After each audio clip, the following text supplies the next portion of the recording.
Hello, everyone. Midnight Radio listeners.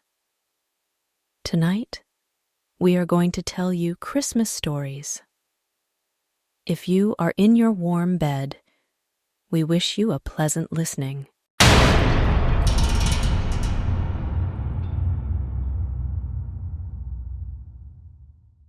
It has been said that you should never meet your idols.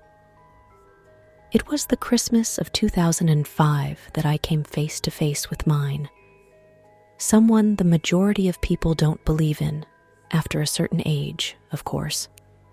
I was 10 years old at the time and still held on to my beliefs, regardless of the inherent mocking it would earn. Joanna, my older sister. Joe, or Jojo to her friends and family, outright laughed at my insistence the man in the hat was real, but she was always a logical thinker. Even when she was much younger, while I was only 3 or 4, she rolled her eyes at my excitement about the arrival of jolly old Saint Nick, having never bought into it even when she was just a little girl, according to our dad. That's fine, I thought. Don't matter if you believe in him, 'cause he believes in you. Not the most well-thought-out inner argument, but it was good enough for an imaginative kid who couldn't stand the thought of his sister ending up with a stocking full of coal, even if she was being a jerk about the whole thing. When that December dragged by at a snail's pace, or so it felt to a kid eagerly anticipating whatever new goodies may be awaiting him on the morning of the 25th, I forged together my plan to prove her wrong, once and for all. Sure, I can't deny that the satisfaction of having a well-deserved "I told you so" to greet Joe on Christmas morning wasn't at least a little bit behind my motivations. But I also couldn't resist the opportunity to meet the fabled jolly man in the red suit. My dad chuckled at my insistence that I would be camping out in the living room that night of the 24th, while my mom only shrugged with a smile. "Just be sure to get some sleep, kiddo," Dad said, still laughing at my eagerness mixed with exhausted yawns. I held the small camera I'd received a Christmas or two back, clutched in my hand beneath the blanket, prepared to take a few shots as soon as Saint Nick made his appearance. But as the house fell still, I found it far more difficult to keep my eyes open. While the couch wasn't nearly as comfortable as my bed on the second floor, the excitement of the season, along with a good deal of playing out in the snow, left my eyelids far too heavy to battle against. I can't be certain how long I was out for, with only the lights from the tree illuminating the living room around me. But when the creaking of the floor and jingling of the decorations hanging from the tree caused me to stir back to awareness, I instantly felt my fingers tingle with anticipation. For my plan to prove fruitful, I would have to keep up the act of a sleeping child, one fully unaware of the visitor I could vaguely see through my half-shut eyes. From the angle I was laying in, I could only make out from the waist down of the man who fished goodies from his hefty bag, laying them gently beneath the tree, but I had no doubt I was witnessing the actions of the very man I hoped to see. With his back to me, I softly but hastily searched my fingertips around for the camera, which had fallen from their grip after I knocked out, but I attempted to keep my actions unnoticed. Advertisements. I slightly gasped aloud when my hand wrapped around the plastic shell, causing the man by the tree to spin in place, almost catching me red-handed. I snapped my eyes back shut, rolling them from side to side beneath their lids to imitate the rapid eye movement I had read about online. Whether or not I was overdoing it, acting as though I were erratically scanning them in every direction while still firmly closed, I had no way of knowing, but when I felt the air shift as the man drew closer to where I lay, I found it more difficult to hide my excitement. I breathed in the scent of freshly baked cookies and peppermint, convincing me that I truly was in the presence of the fabled gift giver himself. There was something else beneath the more inviting smells, something musty and aged, but I assumed the big guy had worked up quite a sweat, given his laborious profession. After a few moments, I felt the oxygen around me regulate as the light footsteps sounded as though they moved away from me again. So I took a chance on cracking open my eyelids. Sure enough, the man in the red suit was hunched over by the tree again. I knew I had to make it quick, or I would lose this small window of providing evidence to my sister. In one swift but silent motion, I pulled the camera free from my blanket, aimed it at the man who still faced the tree, and snapped 3 pictures, back to back, moving my fingers so quickly I didn't have time to register the bright flash. I felt my breath catch in my throat as he spun to face me, something I could barely make out through the lingering effects of the blinking bright lights on my eyes, which had grown accustomed to an otherwise darkened room. "That's against the rules, little boy," his deep voice said, with his posture unchanged from what I could tell. I'm so sorry," I stuttered, feeling my eyes well up. "I just wanted to prove to my sister that you're real. You're not the first, unlikely to be the last, but it is still forbidden, I'm afraid." I could see the silhouette rising back to his feet, with the blotches of lingering light still blocking most of my view. He moved closer to where I lay, only slightly raised with the camera clenched between my trembling fingers. It wasn't fear that caused my extremities to shiver, but that sensation of guilt and embarrassment from being caught doing something I shouldn't have. Were this any other man, I would likely be so scared that I couldn't even form the stuttered words I managed to utter. But I was comfortable in the fact that Father Christmas would never harm a child, regardless of how naughty they were acting. Naughty. "Give it to me," he said, holding his padded mitt just beneath my face. I gently raised the camera, placing it in his waiting hand, keeping my guilt-ridden gaze fixed on my wrinkled blanket. "There's nothing to feel bad about, my boy," he said, sliding the camera into his pocket with one hand and tousling my hair with the other. "Go back to sleep now." But, will I mean, does this make me naughty?" "No, young Mr. Cobb, you have graced my nice list exclusively for years," he said with a hearty chuckle. "I was a curious child myself once, so very long ago." Finally feeling comfortable enough to raise my eyes to meet those of the man who stood beside the couch, I found my voice silenced when I met his smiling face. While things were still somewhat out of focus from the lingering effects of the camera flash, what I saw through the haze was far from what I expected. Whether it was the fact that the skin tone of the left side of the face was not the same as the right, the green and red threads holding the mismatched flaps of skin together, or the 2 different colors and sizes of the eyes were what caught me more off guard, I didn't know.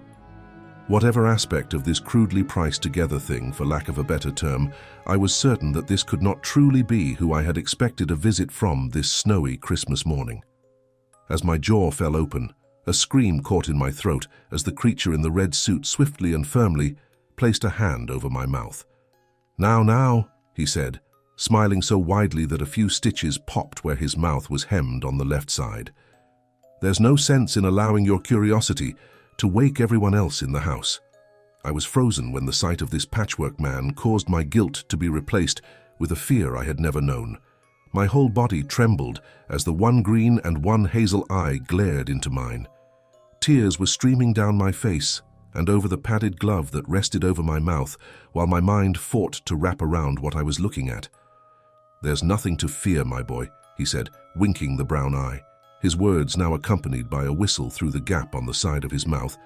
"I may not look as you imagined, but I assure you, I am who you sought to meet this night." What are you?" I asked, pulling the hand from my mouth with my shivering fingers. "You know who I am, Edward." "No, you can't be—" I shook my head almost violently as I pushed my shoulder blades against the back of the couch, as though this would somehow grant me freedom from this hideous thing. The smile faded from the patchy bearded face as those opposing eyes glared down at me. While he hung his head, turning away from me, he strolled to my father's recliner, which sat diagonally across from where I lay. When he spun again to face me, lowering himself into my dad's favorite chair, we just glared at one another, my eyes still filled with terror and his with something resembling shame. "I have been doing this for a long time, Edward," he said in a strangely compassionate voice. "Immortality, I can assure you, does not come without cost." "You can't be him." "I won't believe it," I said still, shaking my head in denial. "I am, young Mr. Cobb.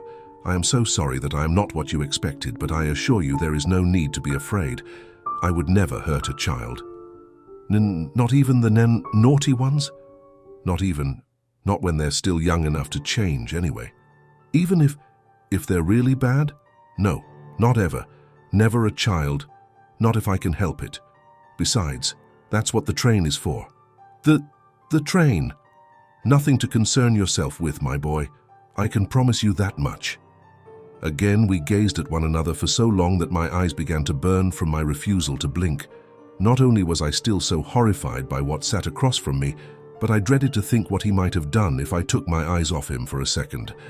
My whole body continued to tremble while I still forced my back against the plush cushions of the couch, with my blanket pulled up to my quivering lower lip. Every fiber of my being was in complete denial of what I was looking at, regardless of the fact he clearly had no ill intentions at the time, a fact I grew steadily more uncertain of after what came next. "Stop looking at me like that," he said, barely louder than a whisper, both sides of his uneven brow pinching tightly on his upper eyelids. I didn't stop. I couldn't. I had no control over it at the time. He may as well have asked me to levitate 3 feet above the cozy sofa with how much I was able to manage what my body and mind were going through at the time. "Stop it," he repeated, leaning forward to lean his elbows on his knees. "Do you have any idea what I have endured over the centuries? Do you have the slightest semblance of appreciation for what I put myself through to continue to give you ungrateful children a happy Christmas?" I shook my near-spasming head, not in response to his question, but in further denial of what I was witnessing. "I turned myself into an abomination for you and all of the other kids out there. Is that not good enough?" I turned away from him, finally allowing my gaze to drift from his. "Look at me," he shouted, reclaiming my unyielding attention, as he practically leapt to his feet, whipping the hat from his scalp and tearing open his coat. The scars and stitched together, mismatched shades of flesh across his emaciated chest almost caused me to scream out so loudly I may just wake the dead as well as my sleeping family. The stringy and matted patchwork hair and mangled scalp looked as though the thread holding it together would pop apart any second, unzipping the seams to reveal little more than the skull beneath. "This is what I had to become to continue on my chosen path," he said in a cracking voice, pulling his coat back shut. "I became this monstrosity for you, for all of the children of the world." He paced closer to me again, inspiring me to attempt to force myself deeper into the cushions.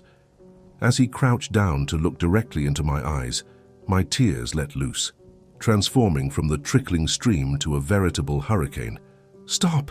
That—" He gripped his fingers around my shoulders so tightly I thought he planned to claim my arms, to stash them away for a rainy day, while I became aware of the fact that one of the hands felt so much larger than the other, far stronger as well. That only drove the madness of it all so much deeper into my brain. Advertisements. "Look at the wonders I brought you," he said, removing one hand to gesture to the pile of neatly wrapped presents. "Is it too much to expect a little gratitude?" The mismatched scowl softened to reveal his own glassy eyes, glistening in the soft illumination of the festive lights upon the tree. In that moment, Even through my horror-stricken vision at the time, I could finally make out the melancholy and hurt-filled expression of the kind face, hidden away behind the grotesque patchwork flesh. Thank you," I said, my tears finally dissipating. "And I'm sorry I got scared. It's just—" "No," he said, his grip softening on my shoulder. "It is I who should apologize, my dear young man." His hands fell limp to his sides, tracing his padded gloves across the carpeted floor. As he hung his head, shying his eyes away from mine, I let the blanket slip from my fingers, raising my hand to his cold and wrinkled cheek. "It actually feels kind of neat," I said, running my no longer shivering digits across the seam, holding the upper flap of his face to the lower. "Does it hurt?" He just shook his head, still seemingly studying the floor beneath his knees. "Only at first, goes numb after a time." "I bet that's a good thing when it's really cold out," I said sincerely, shifting myself closer to him. "I played in the snow today and my skin felt like it was on fire after a while. Is that right?" he said with a chuckle, raising his eyes back to meet mine. "It has been a long time since I felt anything like that. It really sucked, because I wanted to stay out there, but I couldn't even make my fingers move. They were so cold. When I came back inside, I got crazy pins and needles." Though the smile he returned seemed to lighten up his face, a few more stitches popped loose on the side of his mouth, almost reawakening the fear I had begun to bury away. When he raised a gloved hand to the loose thread, I could see that shame returning as he turned his gaze from mine once more. "Want me to help you fix it? My mum showed me how to sew a bit when I kept tearing up the knees of my pants." "No," he said, with a half smile on the side of his mouth that wasn't affixed with thread. "But I certainly do appreciate the offer, young Edward." With that, he got back to his feet, smiled back down at me once more, and walked back to where his bag lay beside the tree. "I'm afraid I must be going, my young friend. Many more children on my list before the sun rises." I pulled back my blanket, jumped to my feet, and approached the man in the red suit, no longer afraid of what he had in store for me. "I really am sorry, Santa," I said, feeling my back tense again from my guilt. "No, my boy," he said, turning to face me. "It is I who owes you an apology. It has been many years since I have allowed this," he held his hands to his face, "to be seen by anyone, aside from those I work alongside. I almost forgot how jarring it can be to the unsuspecting." I reached up to wrap my fingers around the puffy mitten of his left hand. He winced at first, as though shocked by this act, but when I tightened my grip to reassure him, I felt my heart skip a little when my hand closed around the empty section of padding. I looked up at him, as though wordlessly asking if it was all right before I slipped the glove from his hand. I felt my jaw fall loose when my eyes met the sight of the 3 missing fingers, leaving only a forefinger and thumb in their stead. "What happened?" I stuttered, not from fear this time, but from the sadness awakening within me. "A small accident some weeks back," he said, almost dismissively. "Nothing to worry about, young lad. Can you get new ones?" "Soon enough, my boy. I just need the right donor," he replied with a warm smile. "But you said you wouldn't hurt nobody," I said, feeling my heartbeat quicken again. "I would never hurt a child, dear Edward," he said, pulling the mitten back over his hand. "But a few lumps of coal are not quite as effective to a naughty adult." With that, he gave me a wink, tousled my hair again with his fully fingered right hand, and picked the large bag back up again. "Advertisements. You had better get some sleep now." While I was still pretty freaked out by everything that night had presented me with, I no longer felt afraid of the patchwork man in the red and white suit. Before I walked back to the couch, I wrapped my arms around him, apologizing one last time for acting like such a jerk. He just laughed, gently returning my hug. "Merry Christmas, Edward Cobb," he said with a slight crack in his voice. "Merry Christmas, Santa," I replied, finally releasing my grip to head back to my warm blanket. When I climbed back under the covers, I glanced back to the tree to see no trace of jolly old Saint Nick, but I think I expected that. I heard no hooves stomping across the roof high above, no jovial chuckles as he rode out of earshot, only the silence of the house at rest. By the time I awoke the following morning, greeted by my loving parents, excited sister, and a good many presents to open up, I had already convinced myself that I had eaten far too much junk food the night before. That was always a safe enough explanation for my more bizarre and far-out dreams. I even found my camera hidden away beneath the blanket, with not even one picture having been taken. After Christmas morning proceeded like normal. Well, normal from what I had experienced over my handful of years by that point, my father received a phone call. He looked almost puzzled when he glanced at the caller ID before answering, but the confused expression on his face quickly turned to something more concerned and uneasy. He whispered to my mother words I could not make out, causing her face to mimic his at the time, but he turned down her offer to accompany him as he threw on some warmer clothing, almost sprinting out the front door. "Where's Dad going?" Jo asked, turning her attention away from her new iPod for the first time in hours. "He has to go meet your Uncle Bob," Mum replied, appearing uneasy about this rendezvous. I had only met my father's brother once, some 4 or 5 years before that Christmas day, if memory serves. Even back then, I could tell that my mom didn't think too highly of the man, but he was only at the house for maybe 10 to 20 minutes at most. I overheard my parents arguing that night, with my mother insisting that Dad's brother was not welcome in our home. While Dad seemed pretty agitated by her words, he didn't put up as much of a fight as I expected, but the more they talked after the yelling calmed down, the more I understood. I would find out sometime later that Robert Cobb, who was 2 years older than my dad, cared more about the bottle than his brother's family. He prioritized his addiction over his own wife and kids as well, for that matter. Having only met him that one time, I had no idea I had 3 cousins, a boy around my age and 2 daughters, 3 and 5 years my senior. With those facts in mind, when my dad showed back up 2 hours later, accompanied by Uncle Bob, I could understand why my mum looked fit to burst.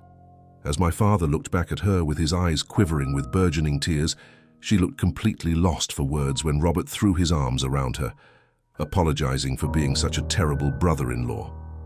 It was at that point, while I was completely distracted from all of the goodies I had unwrapped that morning, gazing up at the adults who were acting so strangely to my youthful eyes, that I noticed something that caused my breath to catch in my throat again.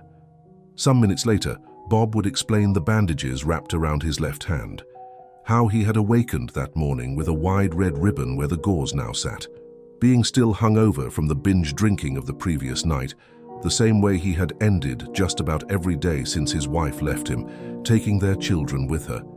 He had no memory of how he had lost those 3 fingers, nor why he had encased the bloodied stumps in a festive ribbon. Seeing this as a much-needed wake-up call to finally put in the work to attempt to get his life back on track, he headed straight to the hospital, placing the call to my father when he arrived. When my parents escorted him into the kitchen, pretty much ordering my sister and me to stay put, we couldn't help but listen from the other side of the door. Though I was still far too young to truly understand a lot of what was being said, what Uncle Bob was confessing to, Jo attempted to explain it to me later in more child-friendly terms. Essentially, Robert admitted to the abuse he had inflicted on his wife and children. While he had only gotten physical with his spouse, he was just as ashamed of that as the years of verbal abuse. Over the following months, my father stood by his brother's side while he fought to get clean, with the full support of my mum. Sometime down the line, his estranged wife gave him a second chance. Ultimately, they could not save their relationship, but remained friends even when she remarried. He would, however, become far more involved in the lives of his children as well as his niece and nephew. To this day, Uncle Bob keeps in touch. I don't see him as much as I used to, him or my cousins, but that's just part of getting older, I suppose. We all still get together for Thanksgiving and Christmas, the latter being more important to my uncle than any other holiday, as that is the anniversary of when he realized the monster he had become. Oftentimes, I allow myself to believe that the memories I still hold of the man I met that early Christmas morning are nothing more than an especially vivid dream that sticks with me to this day. The fact that the patchwork individual in the red suit was missing the same fingers. My uncle lost track of some hours after that bizarre dream. I just chalked up to that unexplainable coincidence of a strangely prophetic flight of fancy of the sleeping mind. Of course, there are those other times when I fully and truly believe that I did uncover the truth behind the mythical saint of the season, the extreme measures he took to be able to continue his mission through the centuries. Not only that, but I think it is very likely he had a fully fingered left hand by the time the sun set on that Christmas day. Though I never saw him again after that night, I believe it was that experience that drove me to at least attempt to grow up to be a good man. That, as well as the lessons my parents taught me.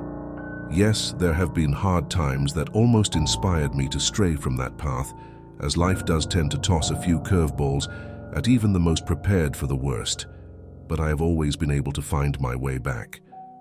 Perhaps it's not the most honorable motivation, the fear of having bits and pieces of myself cut and stripped away to fix up a broken fender or two on Santa's sleigh, so to speak. But it's something at least. Believe my story or not, it's pretty far-fetched. I can't deny that. All I ask, when all is said and done, just try to be good, for goodness sake. Be good.